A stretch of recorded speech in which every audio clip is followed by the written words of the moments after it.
దర్పల్లి ప్రభుత్వ ఆసుపత్రిని గురువారం నిజామాబాద్ డీసీహెచ్ఎస్ డాక్టర్ శ్రీనివాస్ ఆయనతో పాటు సూపరింటెండెంట్ డాక్టర్ శివశంకర్ సందర్శించారు. సందర్భంగా డీసీహెచ్ఎస్ డాక్టర్ శ్రీనివాస్ మాట్లాడుతూ దర్పల్లి మండల కేంద్రంలో గల 30 పడకల ప్రభుత్వ ఆసుపత్రిని 100 పడకలుగా పెంచుతూ ప్రభుత్వ ఉత్తర్వులు జారీ చేసింది. దానికి సంబంధించి భవన నిర్మాణ పనులు కూడా చకచకా కొనసాగుతున్నాయి. ఇంకో 2 సంవత్సరాల్లో భవనం పూర్తవుతుందని, పూర్తయిన వెంటనే ప్రజలకు పూర్తి వైద్య సదుపాయాలతో అందుబాటులోకి వస్తుందని ఆయన అన్నారు. అనంతరం ఓపీ, ఐపీ, డెలివరీ సంబంధించిన రిజిస్టర్లను పరిశీలించి తగు సూచనలు, సలహాలు ఇచ్చారు.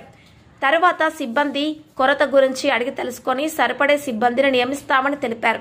కార్యక్రమంలో డాక్టర్ మౌనిక, నర్సింగ్ ఆఫీసర్ సృజన, సిబ్బంది సునీల్, సురేష్ లింగం, కృష్ణ, మురళి, కంప్యూటర్ ఆపరేటర్ సంతోష్, దేవేందర్, లత, పూజ, నవీన్, కళ తదితరులు పాల్గొన్నారు.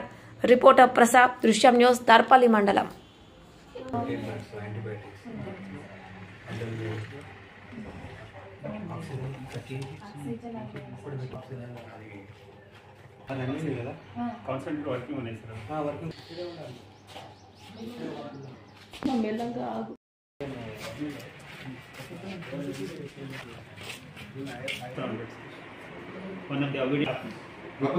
ఆన్లైన్ కదా, ఆన్లైన్